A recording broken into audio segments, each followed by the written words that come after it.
Hello guys, இன்னைக்கு rainbow door மான்வாவோட episode 21 தான் பார்க்க போகிறோம். ஸோ மறக்காம கீழே ஒரு லைக்கை போட்டுருங்க, ஏன்னா அப்போ தான் நிறைய பேருக்கு ரெக்கமெண்ட் ஆகும். அதே மாதிரி இது வரைக்கும் நீங்கள் நம்ம சேனலுக்கு சப்ஸ்கிரைப் பண்ணலன்னா சப்ஸ்கிரைப் பண்ணிக்கோங்க. சரி வாங்க, நம்ம டைம் மிஸ் பண்ணாமல் எப்பிக்குள்ளே போகலாம். எப்பிக்கோட ஆரம்பத்திலேயே அவங்க எல்லாருமே அந்த கேட்டை விட்டு அங்கே வராங்க.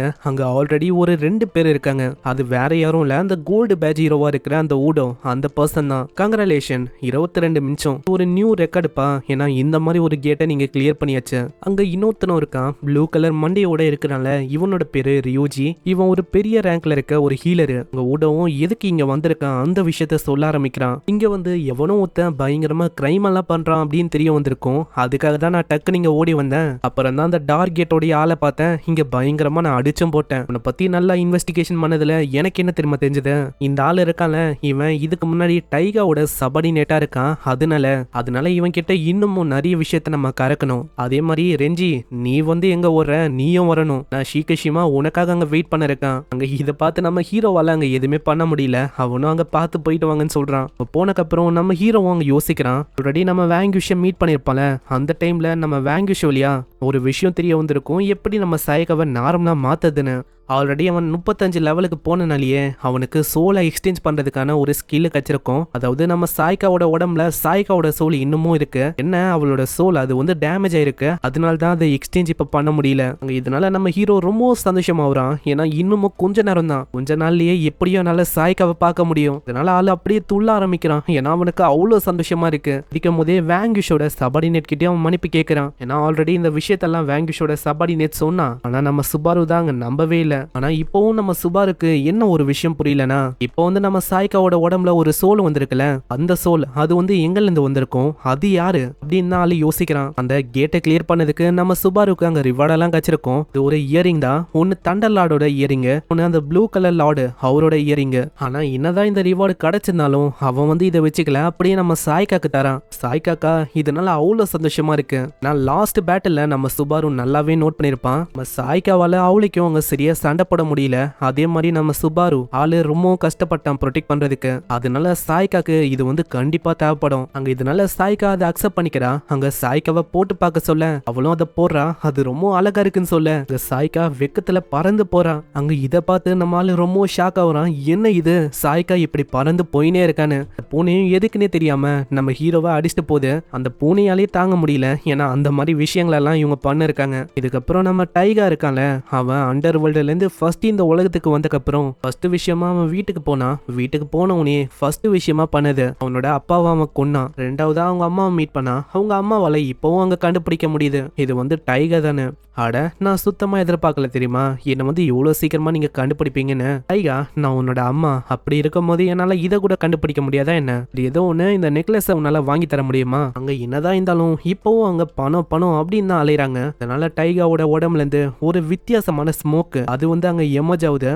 அதனால அவங்களோட கதையும் அங்கேயே முடியுது. உண்மையை சொன்னா நான் இங்க வந்ததுக்கு காரணம் இவங்க 2 பேரும் ஒண்டி அழிக்கையில இந்த ஒட்டுமொத்த உலகத்தையே நான் அழிக்கணும். அதுக்காக தான் நான் இங்க வந்தனே. நெக்ஸ்ட் சீன்ல இந்த நியூஸ் நம்ம ஹீரோக்கும் அங்க தெரிய வர ஆளு அந்த இடத்துக்கு போறான். அந்த இடத்துல கோல்டு பேட்ச் ஹீரோஸா இருக்கிற நம்ம ரெஞ்சி, ஹீரோ, மத்தவங்க எல்லாருமே இந்த விஷயத்தை தான் இன்வெஸ்டிகேஷன் பண்ணிக்கினே இருக்காங்க. இதை பார்த்தோன்னே அவங்களுக்கு தெரியுது இதை பண்ணது வேற யாரும் இல்ல, டைகர் தான். அந்த இடத்துல நம்ம ஹீரோவும் வந்து பாக்குறான். அந்த வீடுல அந்த வீடும் தரமட்டமா அழிஞ்சு போய் கிடக்குது. அங்க இதே ஆளு உத்து பார்த்துன்னு இருக்கும் போது ஷீகஷிமா பின்னாடியே சொல்றான், சுபாரு நீ என்ன ஓகே தானா? நீ ஃபோர்ஸ் பண்ணி எவ்வளவு தூரம் இன்வெஸ்டிகேஷன் பண்ணணும்னு வந்திருக்க கூடாது. இல்ல, உண்மையை சொன்னா நான் சோகமா இருக்கேன்னா கேட்டா, கிடையாது, நான் ஒன்னும் சோகமா இல்ல. நான் என்னதான் நிறைய வாட்டி யோசிக்க செஞ்சாலும் எனக்கு என்னோட ஃபாதர் மதர் அவங்களோட மெமரிஸ் எதுவுமே ஞாபகம் இல்ல. அதனால நீங்க என்னை பத்தி கவலைப்பட வேணாம். நான் சோகமாவும் ஃபீல் பண்ணல. நான் இப்பவும் என்ன திரும்ப யோசிக்கிறேன், இந்த மாதிரி டைம்ல டைகா அவன் என்ன பண்ணிருப்பான், என்ன யோசனை இருப்பான், அந்த விஷயத்த தான் நான் யோசிக்கிறேனே. இதுக்கப்புறம் நம்ம டைகாவை காட்டுறாங்க. ஆளு அங்க டைரக்டா ஹீரோஸோட ஹெட் குவார்ட்டருக்கு வரான். அந்த இடத்துல வந்திருக்குது டைகான்னு அவங்களுக்கு தெரியவே இல்லை. டைகாவும் அவளைக்கும் கண்டுக்காம டைரக்டா அந்த கில்டு பொண்ணு அவகிட்ட தான் அங்க போறான். அவங்களும் வழக்க போல அவங்களுக்கு என்ன வேணும்னு கேட்பாங்க. அவங்களுக்கு சுத்தமா தெரியல வந்து என்ன பண்ண போறான்னு. அந்த இடத்துல சில பல செகண்ட்ஸ்லயே அவங்கள நோக்கி ஒரு வித்தியாசமான ஃபாக் அங்க அப்பீர் ஆகுது. அங்க இருக்கிற ஒருத்தவங்களுக்கும் அது தெரியல. அடுத்த செகண்டே அந்த பில்டிங் முழுக்க அந்த ஃபாக் அப்படியே பரவுது. இந்த சைடு வெளியில இருக்க மக்களும் ஏதோ ஒரு மெஜிஷியனை பாக்குறாங்க. அங்க வித்தியாசமான மேஜிக் எல்லாம் பண்றான். மேஜிக் அவங்களுக்கு ரொம்ப பிடிச்சிருக்கு. இப்ப பாருங்க, நான் வந்து இதை மறைய வைக்க போறேன் இப்படின்னு அவன் கிட்ட இருக்கிற ஒரு ஸ்டிக் அவன் மறைய வைக்கிறான். அடுத்த செகண்டே ஹீரோ ஹெட் குவார்டரா இருக்கிற அந்த பெரிய பில்டிங் அப்படியே அழிஞ்சு போய் விழுது. பாக்குற மக்களால எதையுமே நம்ப முடியல. நான் அது ஒரு பெரிய ஹெட் குவார்டரு, அதையே அவன் அழிச்சானு. அதுக்குள்ள இருந்து யாரோ ஒருத்தங்க வராங்க. அது வேற யாரும் இல்ல, அது டைகர் தான். டைகர் கிட்ட அழகு இருக்கு, அறிவு இருக்கு, பவரும் இருக்கு. ஆனா எவ்வளவு பவர் இருக்கும் போதும் ஏன் தெரியல அவனோட இதயம் அது ரொம்ப எம்டி அவனுக்கு ஃபீல் ஆகுது. இப்படி இருக்கும் போது நான் வந்து எதுக்கு தான் வாழணும் அப்படின்னு அவன் யோசிக்கிறானே. ஆனா சுபாரு, நீ வந்து உனக்கான ரீசனை கண்டுபிடிச்சியா நீ எதுக்காக வாழணும்னு? அதுக்கப்புறம் ஷீகிஷிமா, ஈடோ மத்தவங்க எல்லாருமே அங்க போயின்னு இருக்கும் போது அவங்களுக்கு இந்த பில்டிங் நாசமா இருக்கும்ல, அந்த விஷயம் தெரிய வருது. அங்க நிறைய பேரோட நிலைமை ரொம்ப மோசமா இருக்கு, நிறைய பேர் இறந்து போயிட்டாங்க. அதெல்லாம் கேட்கும் போது ரெஞ்சிகா அங்க பயங்கர கோவமா இருக்கு. வரகாண்டுக்கு இப்பயே போய் கொண்டுலாமா அப்படின்லாம் யோசிக்கிறான். அந்த இடத்துல இப்படி அவன் போனை பார்த்துன்னு இருக்கும் போதே திடீர்னு ஒரு வித்தியாசமான நம்பர்ல இருந்து ஒரு கால் வரும். அதை பார்த்தோன்னே நம்ம ஷீகிஷிமாக்கு தெரியுது வேற யாரும் இல்ல, அதே ஆளுங்களோட வேலை தானே. அந்த கால்ல பேசுறதும் இதுக்கு முன்னாடியே நம்ம சூட்டோட ஒரு பர்சனை பார்த்திருப்போம்ல, அவன் தான். என்ன ஆச்சு ஷீகிஷிமா, உங்களுக்கு பிடிச்சிருக்கா நாங்க பண்ண விஷயம்? ஏன்னா இதுல இருந்தே உங்களுக்கு புரிஞ்சிருக்கும் இந்த மாதிரி வார நாங்க டிக்ளேர் பண்ணியாச்சு. அங்க இப்படி சொல்ல நம்ம ரெஞ்சி மேல இருந்து அங்க ஆராவோட பிரஷர் அதிகமாயினே இருக்கு. என்ன ஆச்சு ஷீகிஷிமா, பதிலையே காணோம். சொல்லப்படாத, அடுத்ததா மத்த பிரான்ச் எல்லாத்தையுமே நாங்க இதே மாதிரி பறக்க விட போறோம். ஆல்ரெடி நம்ம ரெஞ்சிக்கு நிறைய பேர் இறந்து போயிட்டாங்க, அதனாலேயே அவனுக்கு கோவமா இருக்கு. இப்போ மத்தவங்களையும் கொல்ல போறான்னு சொல்லும் போது இன்னமும் அவனுக்கு கோவம் வருது. இதனால ஸ்வாட் எடுத்துட்டு அப்படியே செம்ம வேகமா பாந்து போறான். அங்க எவ்வளோ ஷீகிஷிமா தடுக்க பாக்குறான், ஆனா அங்க நிக்கிற மாதிரியே இல்லையே. ஷீகிஷிமா தடுக்காத, அவன் வந்து போகட்டும், இதனாலேயாச்சு மத்தவங்க வந்து சாக மாட்டாங்களே. ஷீகிஷிமா நல்லாவே புரியுது இந்த கால்ல பேசுற அந்த ஆளு. இந்த ஆளை ஆல்ரெடி நம்ம ஷீகிஷிமா அந்த இடத்துலயே பார்த்தான். இவங்க அதே ஆளுங்க தான். ஆமா ஷீகிஷிமா, கரெக்டா சொல்லிட்டேன். இந்த மாதிரி அது நாங்க தான் ஸ்கூல் மேல இருந்து உன்னை பார்த்து நின்றோம். அடே, நான் வந்து கோவத்தோட உச்சத்துல இருக்கேன். நீ பண்ற வேலையால நீ ஓடி என் முன்னாடி வந்து பாடுறா. என்னோட ஸ்கில்லை வச்சு உன்னோட உடம்ப மொத்தமா ஓட்டையாக்காம நான் விட மாட்டேன். அப்படியா?